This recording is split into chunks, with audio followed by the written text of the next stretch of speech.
வணக்கம், welcome to Chitra Murali's kitchen. இன்னைக்கு என்ன ரெசிபி பார்க்க போறோம் அப்படின்னா, மிளகு ஜீரகம் போட்ட ரசம், அப்புறம் பெங்களூர் கத்திரிக்காவும் பச்சை பயிரும் போட்ட ஒரு கூட்டு. அந்த பெங்களூர் கத்திரிக்காவோட தோல் இருக்கும் இல்லையா, அதில் தொகை இதுதான் நம்ம இன்னைக்கு பார்க்க போறோம். ஃபர்ஸ்ட் மிளகு ஜீரக ரசத்துக்கு நான் தக்காளி, கொஞ்சோண்டு உப்பு, கருவேப்பிலையை கையில் நல்லா கசக்கி வச்சிருக்கேன். ஸோ இதில் என்னென்ன சேர்க்க போறேன்னு சொல்றேன். கொஞ்சம் மஞ்சள் பொடி, புளி தண்ணி சேர்த்துருவோம், அப்புறம் இஞ்சி கொஞ்சம் சேர்த்துக்கலாம். இப்போ இதை வச்சிடலாம்.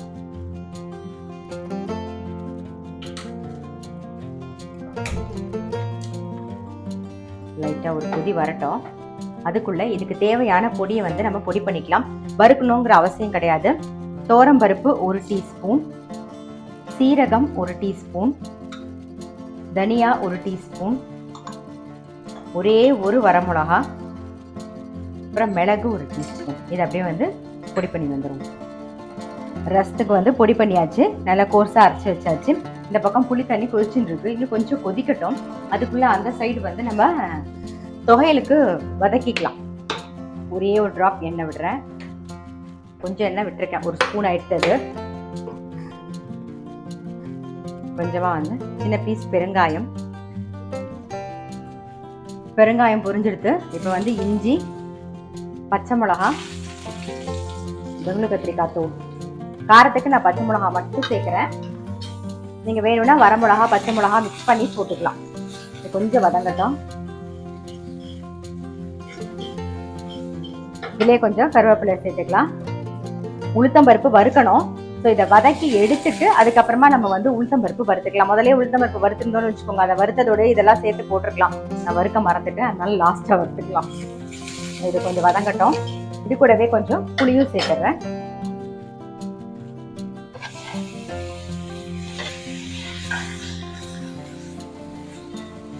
ஒரு சின்னதாக ஒரு நெல்லிக்காய் சைஸில் புளி சேர்த்துருக்கேன். ஆமாம், ஊற வச்ச புளி. தேவையான உப்பையும் சேர்த்துடலாம். வதங்கி எடுத்து இப்போ நான் மிக்ஸி ஜாரில் மாற்றிக்கிறேன். இதுலேயே கொஞ்சமாக எண்ணெய் விட்டு உளுத்தம்பருப்பு மட்டும் வறுத்து எடுத்துக்கிறேன்.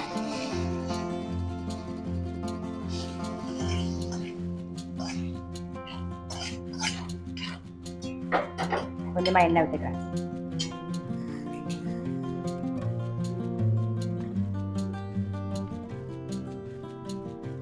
எப்பயுமே சொல்கிறது தான், இந்த மாதிரி தொகையிலுக்கெல்லாம் உளுத்தம்பருப்பு நல்லா இந்த அளவுக்கு ஒரு கைப்பிடி போட்டோம், அப்போ தான் நல்லாயிருக்கும்.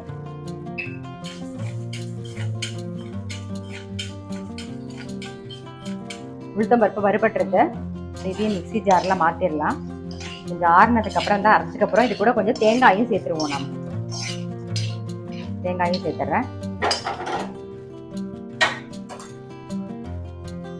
இது ஆறுனோடனே அரைச்சிக்கலாம். இந்த பக்கம் புளி தண்ணி நல்லா கொதிச்சுடுது ரசத்துக்கு. அதுக்கு நம்ம பொடி பண்ணி வச்சிருக்கோம் இல்லையா, பொடி கொஞ்சம் சேர்த்துக்கலாம். மிச்சம் இருந்தால் நீங்கள் இன்னொரு வாட்டி கூட ரசம் வச்சுக்கலாம். தேவையான அளவு தண்ணி விட்டுக்கலாம். கொஞ்சம் கொத்தமல்லி சேர்த்துக்கலாம். கொஞ்சமாக வெல்லம். தொகையில் அரைச்சாச்சு. ஸோ அதை ஒரு பவுலில் மாற்றிடுவோம். தாளிக்கணுங்கிற அவசியம் இல்லை. அப்படியே உங்களுக்கு வேணும்னா நீங்கள் கடுகு, கொஞ்சம் உளுத்தம்பருப்பு கோர்ஸாக அரைச்சாலே போதும். கடுகு, உளுத்தம்பருப்பு, கொஞ்சம் கருவேப்பிலை வேணும்னா எண்ணெயில் தாளிச்சிக்கலாம். ஆனால் நான் தாளிக்கலாம் போடுறதில்லை, அவ்வளோதான். இது அப்படியே எடுத்து உரமாக வச்சுட்டு இதுலேயே கொஞ்சம் தேங்காய், பச்சை மிளகா, சீரகம் அரைச்சிக்கலாம். கூட்டுக்கு தான் அரைச்சிக்க போகிறோம். இங்கே பாருங்கள், நான் பெங்களூர் கத்திரிக்காயும் பச்சை பயிரும் வேக வச்சு ரெடியாக வச்சுருக்கேன். இந்த கூட்டுக்கு அரைச்சி எடுத்துகிட்டு வந்துடுவோம். பாருங்கள், கூட்டுக்கு பெங்களூர் கத்திரிக்காய், அதாவது சவ் சவ்னு சொல்லுவோம் இல்லையா, அதுவும் பச்சை பயிரும் வேக வச்சு ரெடியாக வச்சுருக்கேன். மஞ்சள் பொடியும் கொஞ்சம் பெருங்காயமும் போட்டு வேக வச்சு ரெடியாக இருக்குது. இப்போ நம்ம தொகையில் அரைச்சோம் இல்லையா, அதே மிக்ஸி ஜார்லேயே கொஞ்சம் சீரகம், காரத்துக்கு தகுந்த மாதிரி நீங்கள் பச்சை மிளகா போட்டுக்கோங்க. நான் ஒரே ஒரு பச்சை மிளகா சேர்க்குறேன். அப்புறம் தேங்காய், இதை அரைச்சி எடுத்துகிட்டு வந்துடலாம். பாருங்க, ரசம் நல்லா பொங்கி வருதா. ஸோ இப்போ ஆஃப் பண்ணிடலாம். ரசத்துக்கு தாளிக்கணும். அதுக்குள்ளே இந்த பக்கம் பார்த்தீங்கன்னா கூட்டு நல்லா கொதிக்கிறது. நம்ம அரைச்ச விழுதை சேர்த்துடலாம். தேங்காய், பச்சை மிளகா, சீரகம் அரைச்ச விழுதை கூட்டில் சேர்த்துருவோம். அது கொதிச்சுன்னு இருக்கும். அதுக்குள்ள அதுதான் கொஞ்சமாக தண்ணி விட்டு அலம்பிக்குவோம்.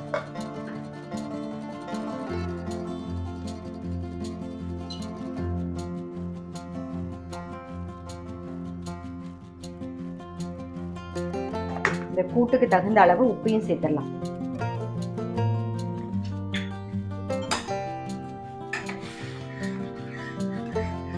இந்த பக்கம் கூட்டு கொதிச்சுன்னு இருக்கு. இந்த பக்கம் இதே கடாயிலேயே நான் என்ன பண்ண போறேன்னா நெய் விட்டு ரசத்துக்கு தாளிச்சுக்க போறேன்.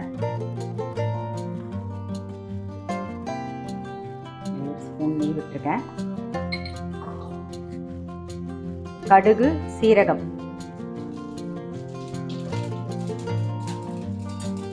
இந்த கருவேப்பிலையை சேர்த்துக்கலாம்.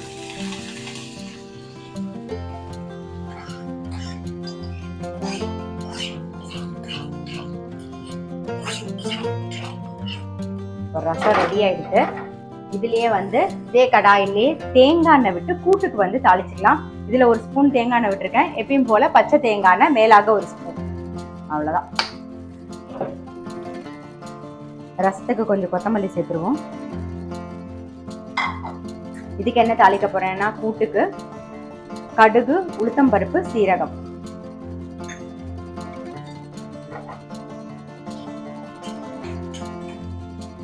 கொஞ்சம் கருவேப்பிலை சேர்த்துக்கலாம்.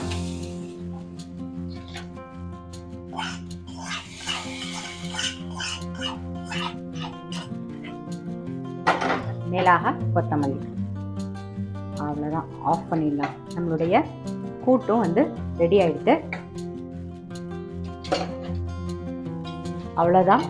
நம்மளுடைய சமையல் வந்து மிளகு ஜீரக ரசம், அப்புறம் வந்து சவ் சவும் பச்சை பயிரும் போட்ட ஒரு கூட்டு, chow chow தோல்ல தொகையல். ரொம்ப சிம்பிள் தான். இந்த கூட்டு வந்து நீங்க சப்பாத்திக்கும் தொட்டுக்கலாம், சாதத்துல பிசைஞ்சு சாப்பிட்றதுக்கும் நல்லா இருக்கும், ரசம் சாதத்தோட தொட்டுன்னு சாப்பிட்றதுக்கும் நல்லா இருக்கும். எப்பயும் சொல்ற மாதிரி தான் நம்மளுடைய ரசத்தை வந்து நல்லா சுட சுட சாதத்துல நெய் விட்டு பிசைஞ்சு சாப்பிட்டீங்கன்னா ரொம்ப நல்லா டேஸ்டா இருக்கும். தொகையிலும் அதே மாதிரி தான். நீங்க வந்து சப்பாத்திக்கும் தொட்டுக்கலாம், பிரெட்ல தடவியும் சாப்பிடலாம், நம்ம சாதத்துல வந்து எண்ணெய் விட்டு பிசைஞ்சும் சாப்பிடலாம். ரொம்பவே நல்லா டேஸ்டா இருக்கும். கண்டிப்பா வந்து ட்ரை பண்ணி பாருங்க.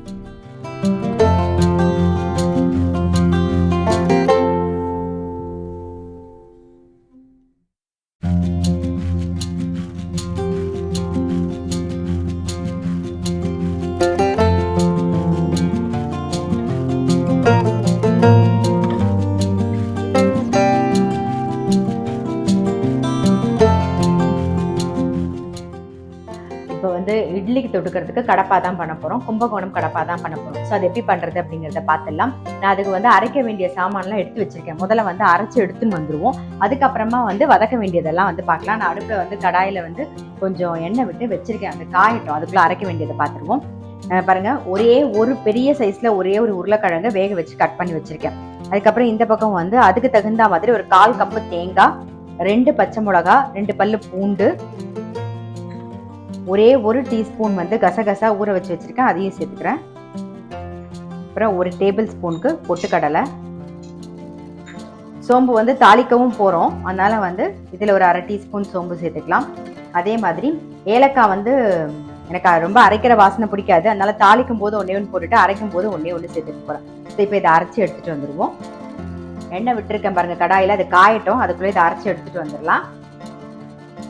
பாருங்க அரைச்சாச்சு. இப்போ எண்ணெயும் காஞ்சிருக்கும். தாளிக்க வேண்டியது என்னென்னு பார்த்துடலாம்.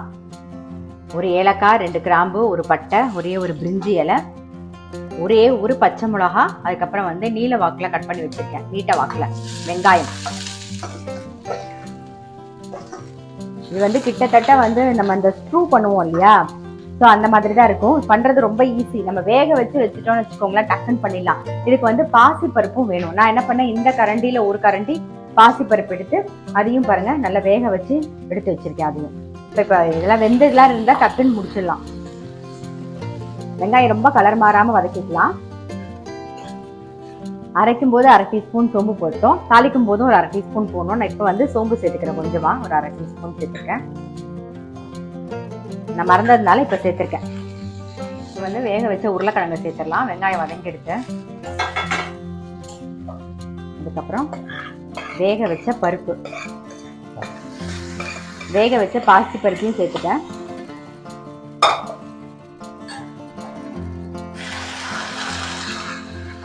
அரைச்ச விழுதியும் சேர்த்துடலாம். எனக்கு எல்லாத்துக்கும் தகுந்த அளவுக்கு தண்ணி மட்டும் நம்ம வந்து பார்த்து விட்டுக்க வேண்டியதான்.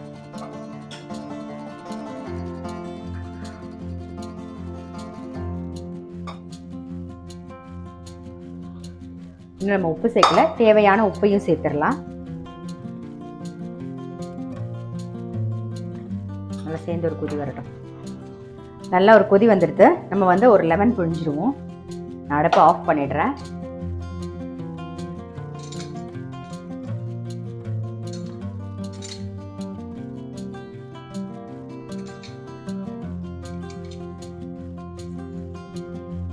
கொத்தமல்லியும் போட்டுடலாம் கூடவே. அவ்வளோதான், நம்மளுடைய கும்பகோணம் கடப்பா ரெடி. நம்மளுடைய கடப்பா ரெடி ஆகிடுச்சு. இந்த பக்கம் இட்லி பானை வச்சுருக்கேன், அதில் தண்ணி விட்டுருக்கு, அதுவும் கொதிச்சுட்டு இருக்கு. பாருங்க, இந்த துணி போட்டு ரெடியாக வச்சாச்சு. பாருங்க, மாவும் பாருங்க தெரியுதா? இப்போ விட்டுறலாம்.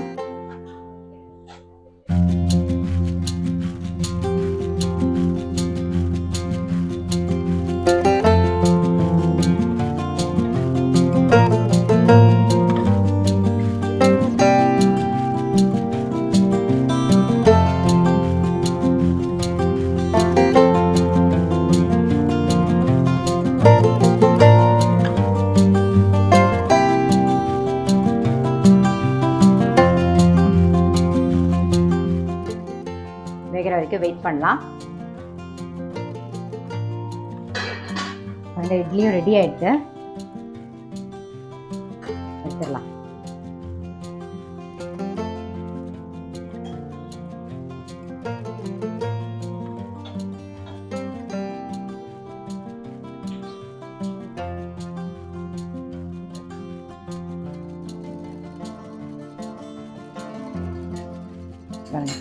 சூப்பரான இட்லி ரெடி.